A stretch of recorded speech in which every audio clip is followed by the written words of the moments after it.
Warmly welcome back to the Legal Design Thinking in Real Life. My name is Hannele Korhonen and I'm the founder of Lawyers Design School.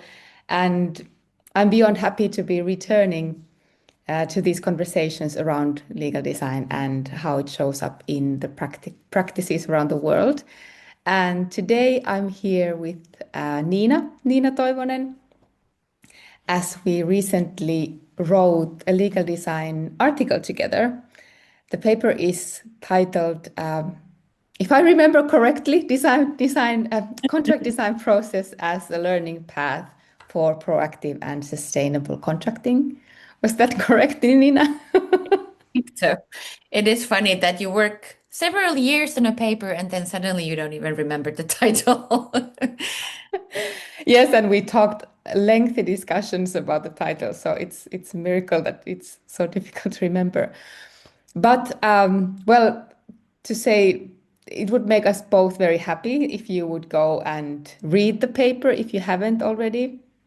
But today's discussion is actually, we are not presenting the article and the contents in this live, because when we met and started thinking about what we would like to talk, we quickly realized that what we do want to talk about is what it's like to do research in legal design and write scientific articles about it. Because there are tensions or frictions that we call in the title of this live, especially between the disciplines, law and design, and maybe even other disciplines, and also tensions between theory and practice. Because legal design lives in this really interesting space in between, and that creates a lot of these frictions. And today we want to offer this kind of a behind the scene, behind the scenes view of what those frictions can look like when you are trying to write an article. But Nina, maybe we can start with introductions. Yes. Who So, you are and what are you working on currently? yes. So my name is Nina Toivonen. I currently title myself as a PhD student in legal design or in law. I've been most of the time I work on my PhD and then do other research related things. I do my PhD at the University of Helsinki. My working title is Law as Developing the Theoretical Foundations for Systemic Design of Law. So what I basically do is putting together and mixing and stirring systems theory, systems sciences, systemic design frameworks and ideas of systemic design or systems-oriented design, and then building this sort of like a lens to observe the challenges, the limits, and also possibilities of legal design through this lens. So, because we have this idea that is, even though when you do research in legal design, it kind of comes given that law is something that you can design, but that's also that because I'm trying to build like a legal theoretical understanding for this field, it's not like it's a tentative thing. Like at the same time, uh, we can say that law is something organic and dynamic, and you cannot engineer it. It kind of has its own will. It's a system, and you have to respect its systemness when you design it. So that's what I'm working on most of the time now. But I'm also co-editing a legal design encyclopedia with Helena Haapio and Anne Ketola, and recently kicked off another little research project with Sampo Mielityinen on expertise of legal designers. We had this survey also circulated in LinkedIn about people's experiences who engage with legal design and how they shape their understanding around what is legal design and what they consider as their own expertise in legal design. So those are maybe the most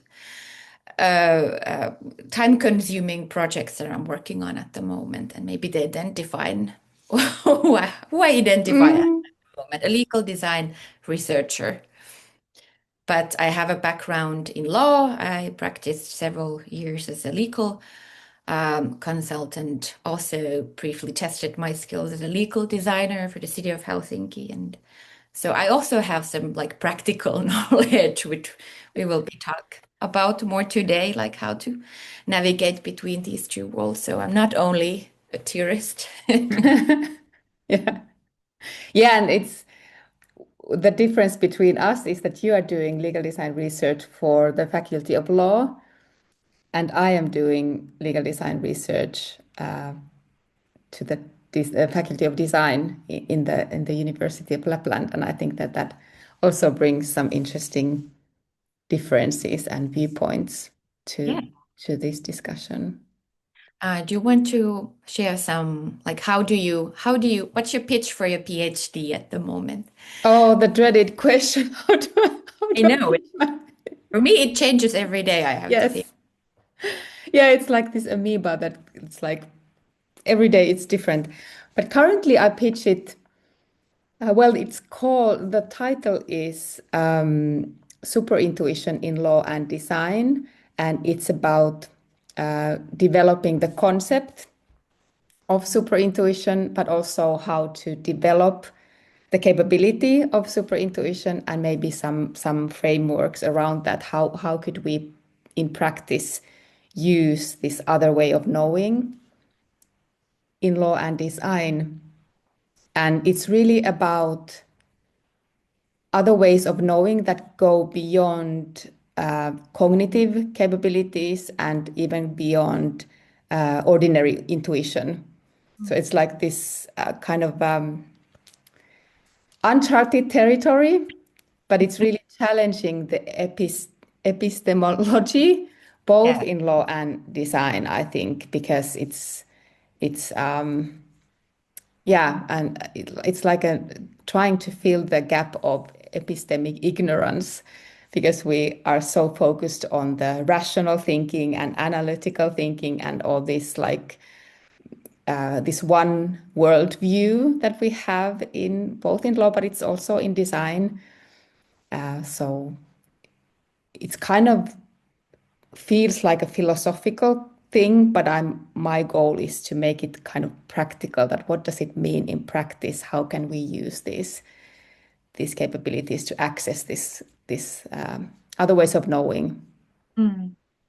And yeah, well, that overlaps, I think, in many ways with the themes we are discussing today. So I'm really excited about what we're gonna sort of like discover together in the next. Yeah, certainly, certainly. But I'm interested. Maybe we could start by talking about what it's like to do legal design research, like Mhm. in the law faculty. Yeah. What's your experience? Um, I've been mostly kind of like in my own bubble. So I think I started with this topic about 5 years ago. So before that, I was doing like more like a traditional PhD in law. But then things happened. I went to work life. My focus was there. Had a family, and then I kind of got distracted with that topic. And then after being introduced to legal design and having this kind of awakening to that there is this design perspective to law through also my personal experiences when working as a lawyer, and then started with this. I think there was really no connection. I was really struggling with that. And I think that kind of like I went into my own bubble. I was like, okay, I just try to kind of like reinvent this thing in me. And then only recently, also because I moved back to Finland and it's now physically possible to build this connection with the law faculty and with kind of the proper legal researchers there. This is kind of still new to me. But I think it was useful to spend even like several years, a couple of years, just to kind of like in my own bubble in a way, to see and to test different ideas on legal design, and then build this sort of like self-confidence that yes, I can argue for this. Um, After having, of course, read a lot of books and articles and building this own idea of how this relates to also to law, and how we can use this as a lens to understand legal phenomena. Um, I feel like I have more tools to build that connection. What was your question again? You want to No, my maybe? question, what I'm really curious about is that because when you say that you were in your own bubble and then you kind of came back to Mm. the home, to the home, to the home faculty, that maybe expectations as a writer, or how does it affect your, I don't know, you as a researcher? Yes, I think I'm also sort of like because when I started, I was so maybe critical to the ways how legal research is done. It felt like, oh, everything. I was so into legal design and using that as a lens to criticize legal practices, everything. So sort of, I had this sort of like honeymoon maybe with legal design. Um, and then now having gained more maybe like depth to that understanding, that okay, there are reasons why legal researchers work like this, and it, if when I do my research, I shouldn't like I should respect like certain limits, and then kind of navigate with those limits, and maybe just try to find like common nominators with legal research and legal design, because in some ways it's not that radically different. For example, like I usually just use the framing of like, okay, this is social legal research. We understand in legal design, we understand law in connection to society, and the human perspective is kind of like key, which is then also like very familiar to legal anthropology. Like everything has been invented before in a way. So this is more like I combining these different already existing established perspectives to law, then maybe with this sort of meta level understanding of that we are designing these, we are constructing these realities, and that so maybe, and then proposing that, yeah, what if we just talked about legal design instead of just assuming there is no designer, and then yeah, maybe that's my strategy. Thanks for asking. You realize what I'm trying to do to like make these thinking more familiar, Mm, and not saying that okay, we're this is something completely new and you are doing everything wrong, which was maybe me like 5 years ago. But now I see that, yeah, it's easier, and it will be maybe also better for legal design to gain some recognition if we say that what if we frame these already established things a bit differently, and mm, see how they are connected. mm, So it, yeah, helps legal researchers also maybe to work mm. people from other disciplines under this umbrella term of legal design.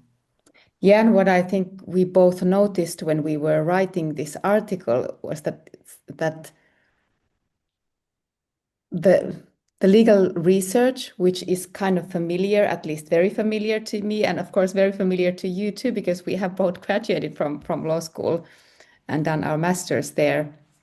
But there is this certain expectations and there is this heaviness to writing, and then in contrast, legal design writing somehow feels lighter.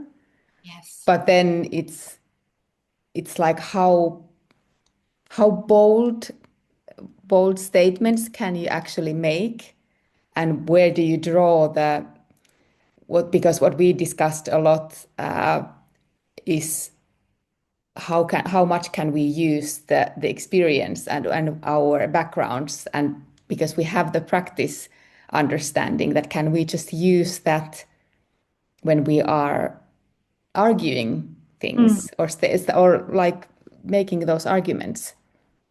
So there was a lot of this balancing around both legal and design. Of course, we had the learning, like the mm. pedagogy there too. So we had actually three disciplines, but how to balance those theoretical angles, and then how much can we use our own experience as practitioners.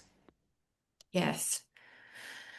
Um, I've been thinking about this, that I think, like reflecting back to when I was introduced to legal design or when I got interested in, I think legal design for me provided like this safe space to be critical about law and legal practices, and also kind of like gain this some sort of feeling that yes, now I'm allowed to say many things I have because I'm not in the law in a strict sense. This is not about doing like legal dogmatic research.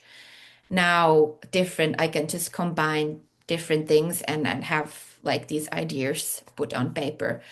And I think I've written like several articles with that technique, that I had some uh like um um some challenge or problem that I had recognized that exists in how we practice law. For example, participation or the non-existence of participation, that we really like this legal culture just sort of attracts only lawyer. Whenever you mention something is legal or law related, it's kind of already excluding other perspectives, and also lawyers are allowed to have a say about, for example, how you design something that is law related, and it's kind of like something that I have witnessed as a lawyer myself, and I just wanted to kind of like explore that.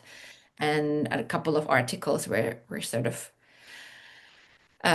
used that energy, the frustration. And now looking back at those texts, I feel like, yeah, I have been maybe naive in some sense, uh, that like how I, for example, like build my argumentation. I could have maybe done some more work with finding some more resources, or looked at these things to sound more convincing or things like that. But I think it was very helpful in the beginning to sort of allow myself just write, and those texts were published. So it also, of course, like I think it's maybe something shared within this field, that um, um, that we have been using the design lens sort of as a critical lens to look at Mm. practices and ways of working. But maybe only recently we, as well, I can only talk about myself. I've also understood that, well, there are different perspectives to design, of course, and I maybe need to check how I understand design and how I describe it, and how is that representing maybe the design field? Is my understanding of design maybe too shallow, so that I can use it better to criticize the legal phenomena that I want to criticize or improve.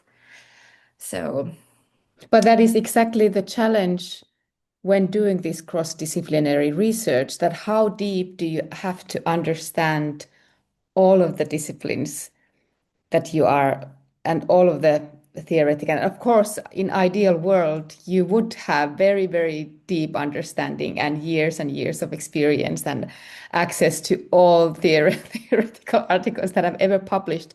But that's not the reality. And again, it's really valuable that we bring these different disciplines together. Like for instance, this article, when we started talking about it, and it actually started from the idea that the experiential learning framework, one of the frameworks, is visually quite similar to the double diamond framework. And we started talking about what are the similarities between the experiential learning and then design process used in a like a learning environment or learning process. And then that was the idea. And then maybe it was good that we were so naive Yeah. that we thought that we could just write Yeah. about this idea. And then we actually ended up doing heavy research on all of the three different disciplines in order to be able to write scientific text. Yes, that's true. I think it's naiveness is not something that it's not always a problem. It can be a problem, but I think it's also like if you kind of like feel, I think we had this intuition, pun intended, Mm. uh, about that there is something in this topic that interests us and then we think it's truthful. So there must be some true in it. And maybe our naiveness was in that sort of childlike excitement. Okay, now we're gonna find it out. And yes, we've solved we've broke the code. Now we know. Just put these models together, and there it is.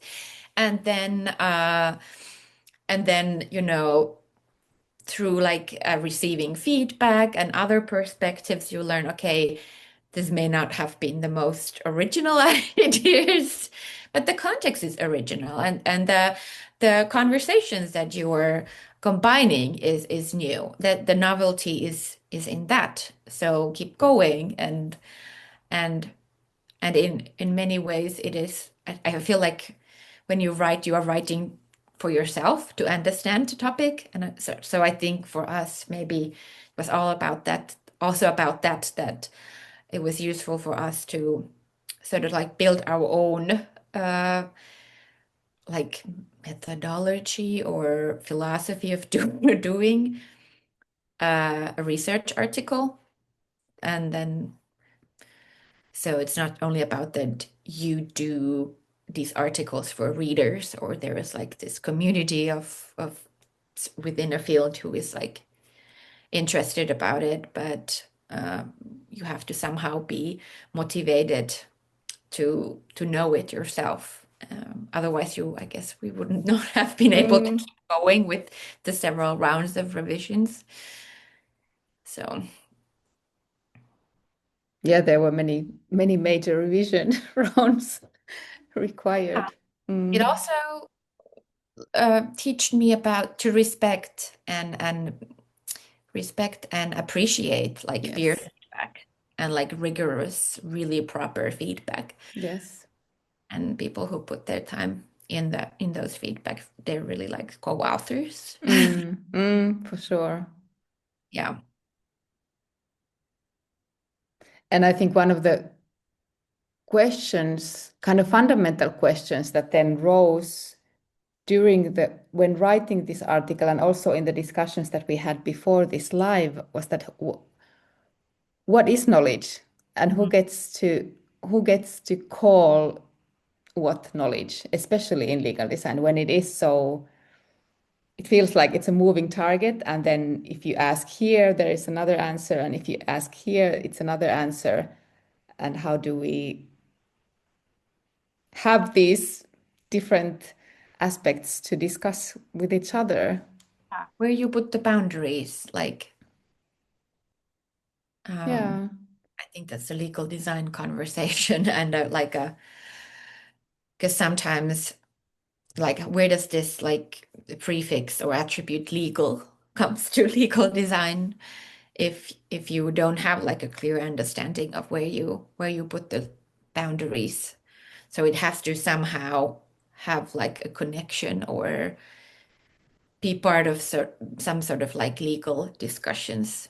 Otherwise, it would not be legal design.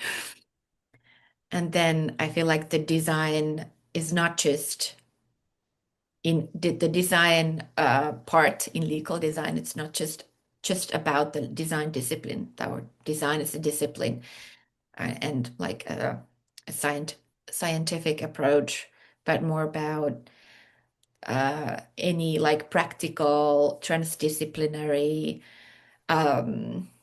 like ways of doing and it connects to also other disciplines. So yeah, it's like law Mm. and the world in a way. So it's hard to define also like from knowledge perspective. And I think that makes maybe legal design a very contextual thing. Like when you practice legal design, it's a context that sort of like helps you um, define what is knowledge in this what is useful knowledge in this context, what is relevant, what helps provide some value in solving this issue. So you cannot necessarily define it uh, like too absolutely. Mm. But law and legal world in a very traditional sense is, and I understand it because legal design is many times, most of the time, it's kind of challenging the traditional way of practicing law and even the traditional maybe theories of law. Um, so it's natural that there is this kind of counter reaction, like Mm. legal design's value may be diminished, or then it's just like it's about visualization, that it's nice that you are doing the visualization or whatever. So it's like a it's difficult to discuss between these two worlds when the value is not really understood, understandably, Yeah. and not understood Oh, in law. yes, and Mm. especially when you cannot just give like a nice, clear definition what this is. Yeah. More ambiguous to explain to people who are like working with more traditional practices, for example, within law. And I think it's also because like going back to the question of like what is considered knowledge is like how do you enter or access, who can access and call this knowledge? Whereas in law, it's typically, well, you have to have a legal education at least. If, for example, now commenting from a Finnish perspective, the people who write in legal journals are lawyers. They may be practitioners, but they have maybe academic interests. But typically, it's someone who has a PhD or who is like a legal scholar uh, working in the legal academia. So that is already like this access to knowledge building gap that that it is lawyers and legal scholars have a lot of power in that through their position and through their role in like building legal knowledge. But then legal design as this transdisciplinary field is kind of like radically challenging this because then not only like different professionals have this access to create legal design knowledge, but also like we give value to the user perspective, which is like very like experience based, very subjective sometimes. And so, And also emotions and all these things oh, that don't really yes, carry value in. embodied knowledge, Mm. intuition. And so for me, it's helpful.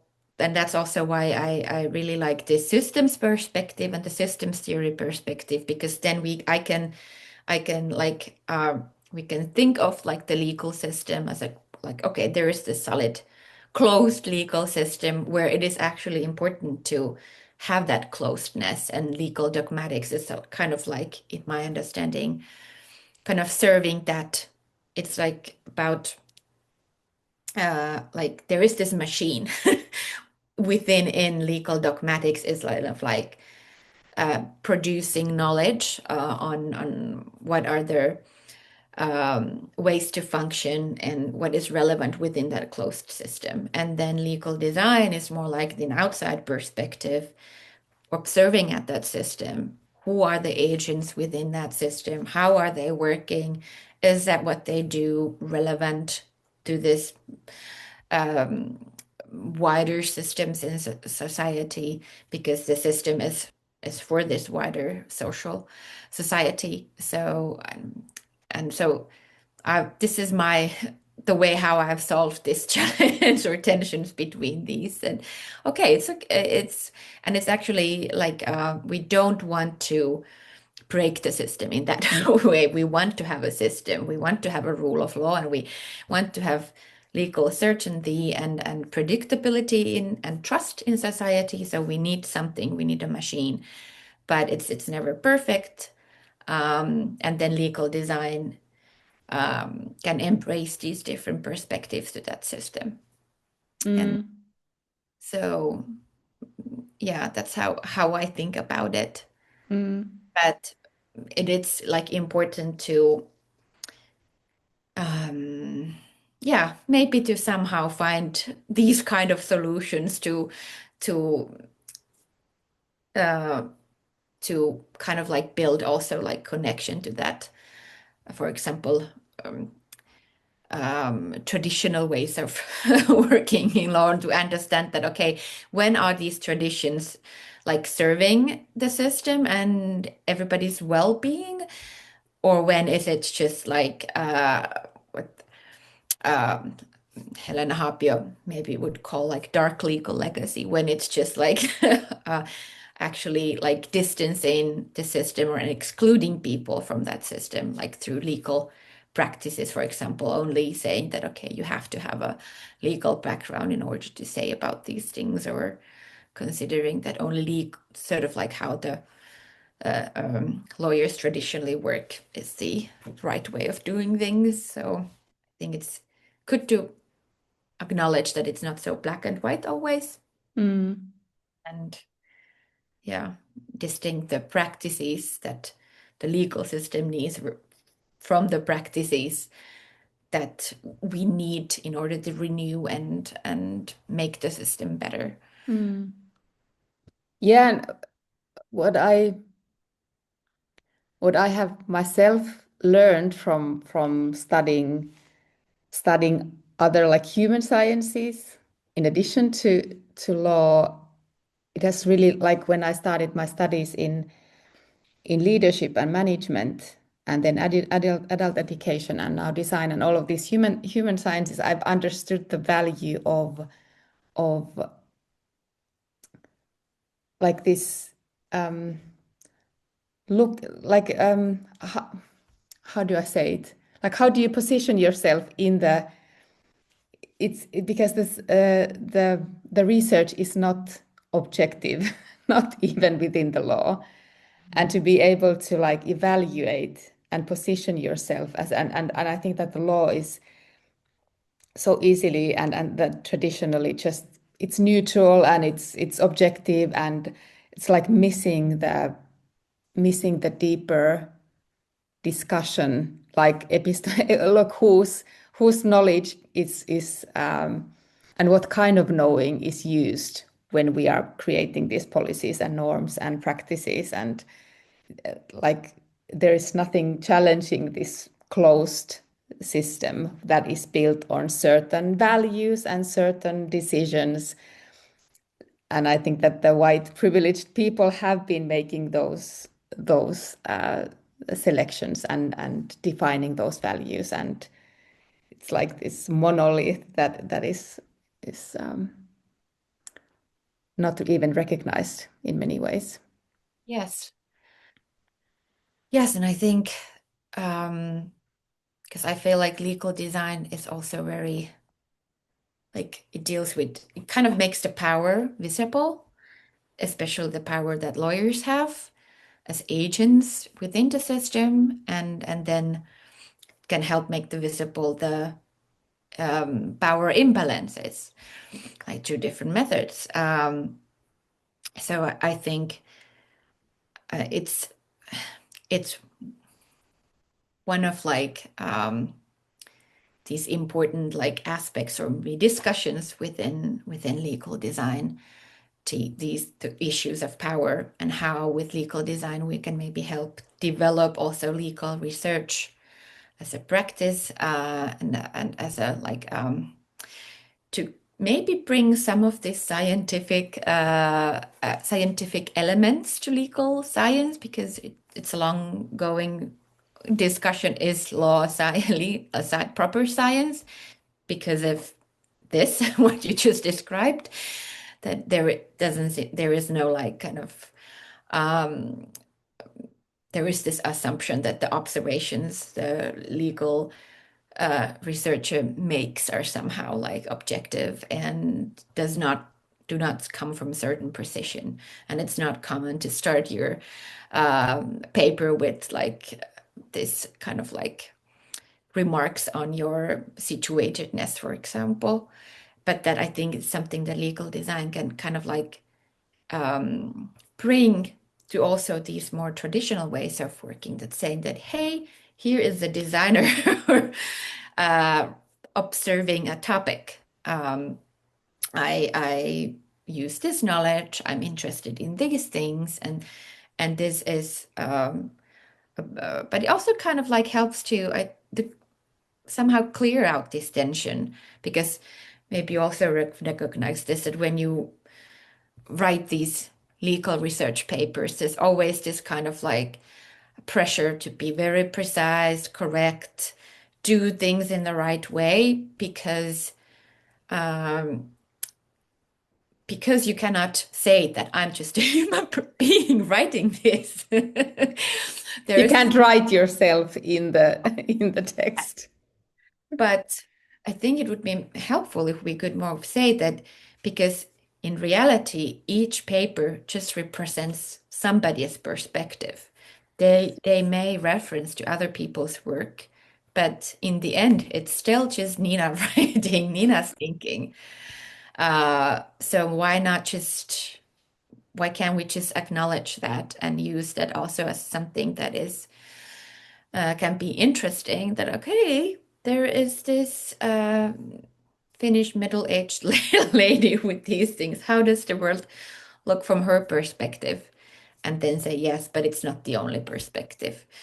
Maybe there's some overlap with other perspectives, and that's how the knowledge is created. And the in the scientific tradition, of course, it's about like um, that how the other scientists validate your perspective, your ideas. Do they recognize that as well?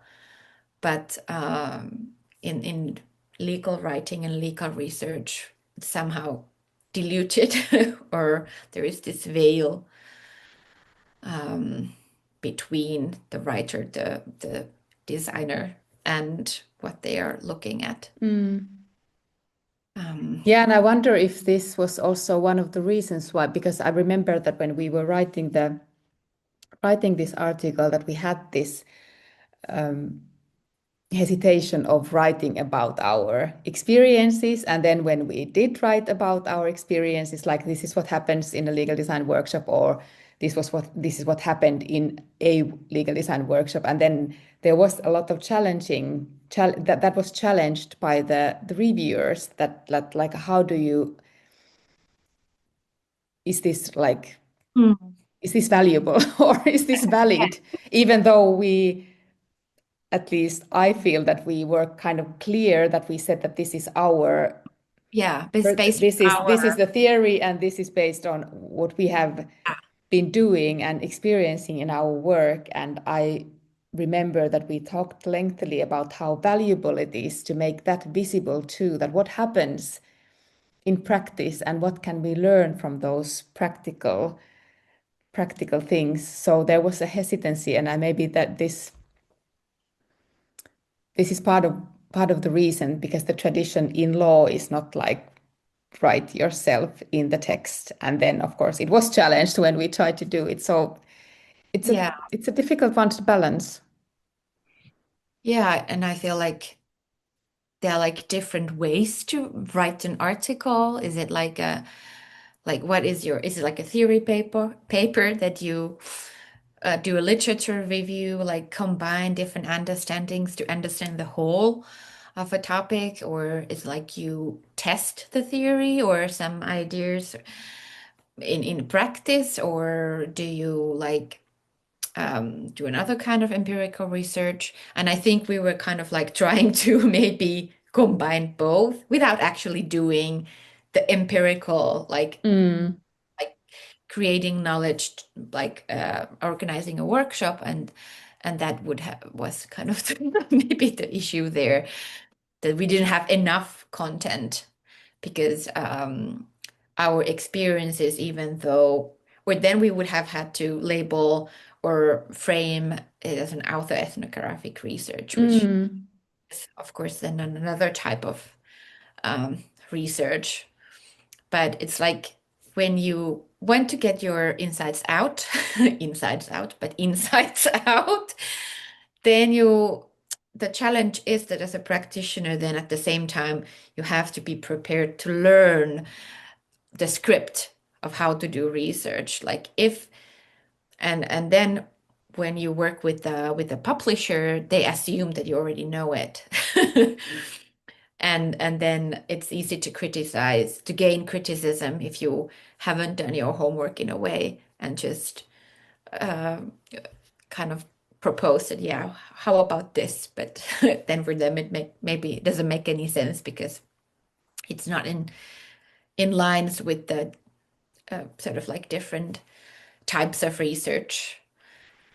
Um, yeah, but Yeah, I'm but it was like and of course when we started out as practitioners. We were started out as like we're going yeah. to write this from a practitioner's point of view, and then we were faced with these like, and I think that there is this tension or friction that how do we then get these case studies or practical examples published if it's not considered valuable as such to just present what you do. And of course, I'm not saying that you there shouldn't be any requirements to like link it to the what exists already, and like there is some discussion going on with what's going on in legal design field, for example, but not to do like this full-blown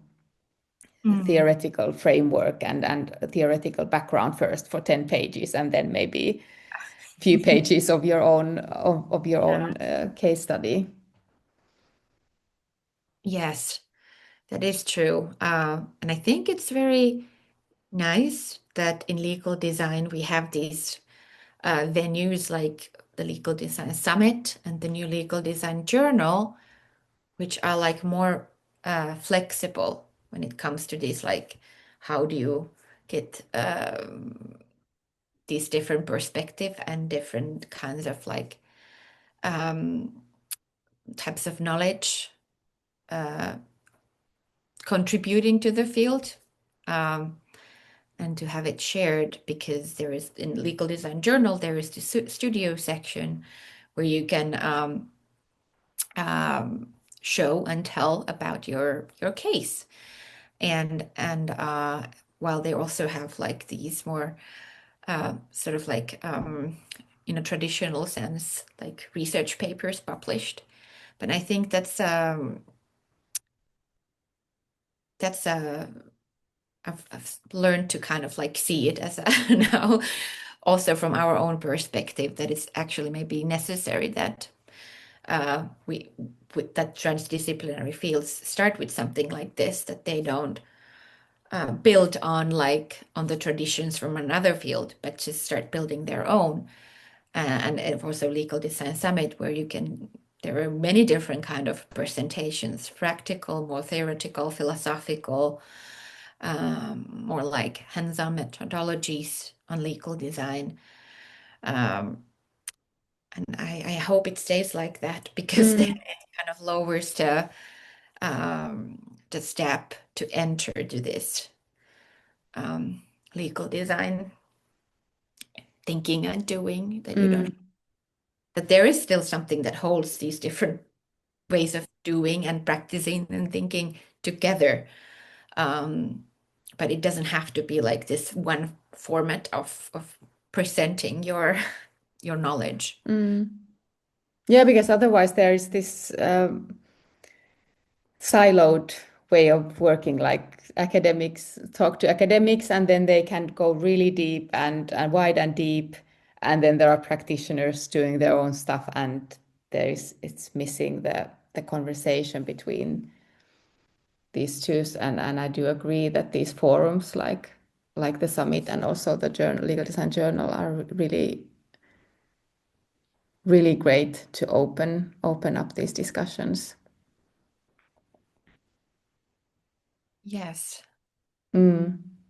And of course, yeah, within the legal design field, we can, of course, still recognize that there are these tensions too. It's not just like when you work with people or write in journals who are like clearly focused on one perspective, but it's also, of course, like manifested within our field that sometimes academics and practitioners do not maybe yet like from the very beginning understand like why do we have to do these things like this, and then but I like that there is this like this openness to discuss that Mm. now our audience are lawyers. We want to, for example, have this paper published in a legal um, a journal. So then we have to sort of like respect or be sensitive to certain like little things that help them recognize this Mm. and make the connection. Yeah. Yeah. Yeah, there are so many of these different tensions. One of the things that I'd like us to still talk before we end this is the because something that I briefly mentioned that already, because when we started, we looked at the experiential learning, the Kolb's very simple model of experiential learning, and then the double diamond. And there are many similarities between these models. And I think one of the tensions between research and then these simplified frameworks is that there is the risk, of course, of oversimplification, but then we did a lot of work to explain why we are using these frameworks to really like, because for someone who doesn't know anything about the field, for example, it's kind of a simple tool to grasp the core, even though it's too shallow and it doesn't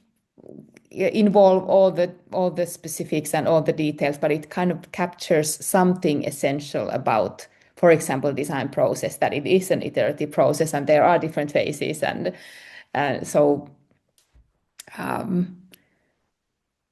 yeah, there is value. And then on the other side, we can't leave it there, that this is the whole world. We just put the double diamond in, and there we have the design theory covered. Yes, exactly. And if like, because in this specific case, like this double diamond lookalike framework was used in practice. Yes. So it's like applying theory in practice. So it's like evidence of that, hey, sometimes these models are useful. They can be used to illustrate and make some very abstract ideas more concrete and something that we can work with. And that's what we wanted to show, that it's being used here and it has like brought out these insights that, hey, there's also learning happening. And this framework, this model kind of matches also with these models in learning theories. And this was kind of the original idea that we started to work this paper with. But then it was criticized that it's so simplistic. And of course we can criticize it for that. It's obvious in a way. Mm. But as we discussed then, that it's actually when you get start with things, with new things, we need something simple, something that it's kind of like a no-brainer to get. Like when kids go to school, they start with ABC and 1, 2, 3, and then later on you build your knowledge on like looking at those models and frameworks from a different perspective. And then you kind of learn to have these more critical views on them. You understand it's not representative and whatever um, to something. And then but you have to start with something. And I think for myself, the double diamond for a very long time was the only way you can I could like understand what's happening when you do design and also how you learn. That's what Mm. I learned. Um, so it's we shouldn't like we have to be critical and analytic, but like we can't just there is also like a limit in Mm. well, because in some cases they can be very useful and open these new insights like that, hey, there is this learning aspect Mm. we should pay attention to. Yeah. Yeah, and the practical every time I find a research article that has like some practical example or some practical applications, I'm because I'm so simple that I need that practical information to understand the theoretical part, that how does this relate to anything? Otherwise, it's just some fluff up in the air, which can be really inspiring or beautiful, but how does it actually change? What is the impact of the theory? And for that, I feel that the practical application and practical examples and how to like make these work together and talk to each other, I think it's so important. Yes, absolutely. Yeah, and I think like it's a pity that these we tend to think like theory and practice like separate things, but there is thinking happening usually all the time, and through practice, when we observe our practices, we maybe understand our thinking. Like, okay, what is the model I was sort of like um, manifesting here? And then the other way around, through thinking and analyzing our practices, we create better practices. So, and that's what I like legal design also because it seeks to kind of like make this mind and body connection. Um, Sure. yeah. Maybe we can end this discussion by if there is someone listening who would like to write something about legal design, that after our experience, what would you say? Do you have some words of encouragement? Well, something that I maybe from also as an having now some experience being an editor, like document what you do because when you have something to show, it's easier to tell about it, and also like to convince people that okay, these are the photos when we had of the workshop that we had. These are the comments from the people who joined. These are my own notes, what I did, and these were the practices what we did. We used these and these methods and tools. So it will be easier not only to come back to reporting those cases, but also to kind of like use this maybe more theoretical or analytical lens in explaining what was happening there, and also to like uh, show that this is happening. This is reality as well. So maybe my first tip would be to document your work Mm, if yeah, you want about it. It's not always easy because you, but I tend to forget to do that as well. But I recently had I joined a course on giga mapping at the Oslo School of Architecture and Design, where I tried out the giga mapping tool as a way to kind of do legal analysis. And and I realized that I should have done better notes because I remember having really good ideas when I started it, but then I thought, okay, it's too practical again, or like something it's not relevant. But later on, when I was kind of like I wanted to describe what I did, I understood that well. it would be easier if I had more photos of my, Mm. it was still a baby. That is a good tip. My tip would be mm, maybe to read some of the legal design articles that are out there, because there are many that are also documenting and presenting those case studies along with the theoretical part, just to get inspiration, and also as a way to build on that conversation and build on that existing. I think that there might be some unnecessary fear, or like some, like it's a theoretical world that I'm not interested in that. I just want to write what is practical. But there you can be surprised when you and there are so many so many legal design articles already out there. So it can also be a great inspiration, an Yes. example for you to just start writing about your own work. Yes, and then you can see maybe how your own work relates to what other people are doing, or notice some gaps in knowledge, or that things that haven't been discussed yet, and maybe it is your project that can bring this new perspective and enrich other people's understanding as well. So that's a good tip as well. And research kind of like, back in the days, how this academic journal started, they were like letters. Scientists were sending letters to each other to comment each other's ideas. So we could think of this like sending letters to each other, like, hey, Mm, and have you noticed this? Have you heard about this yet? So that is kind of the purpose there as well, to view these different perspectives, mm, create this like what do you call it? A puzzle. mm. I Yeah, think that is a really nice way of putting it. Send letters to each other. Send letters anyway. this is poetic aspect of it. Yeah. Um, and then maybe like look for like easy, low key venues to publish, Mm, whatever it is, a LinkedIn post, a blog text, um,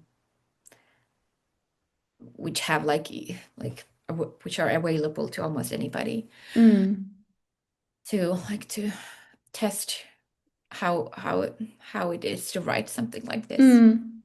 Yeah, and also how to get like feedback from others, and then maybe start a conversation about a topic that is interesting. That's a really good, it's a really And good there idea. really, like in the end, there really is no, if you really kind of like, um, there is really no limits or borders to who can publish a research article. Like maybe it can be challenging if you have to learn like from the scratch these different styles and manners and what can you expect. But I think there are many legal design practitioners who publish great, amazing articles without being like associated with some university or faculty, who are just based on their own practice and interest into certain fields. So I think that's a great example that in legal design, it's not really required that you have a PhD or you are Mm, something in order to do research and like enrich the knowledge field. mm. Yeah, I think that's a great way to end this conversation. That just do it, and find your own way.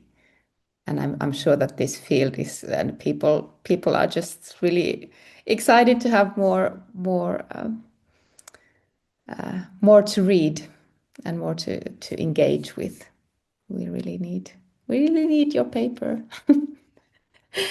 Thank you, Nina, so much. It's been so fun to talk and re-engage, of course, the legal design thinking in real life, but also to talk about our research. And we will make sure that you put the link to the article below this video. So if you haven't found it, you can just go and read it. And we'd love to hear your feedback if you do.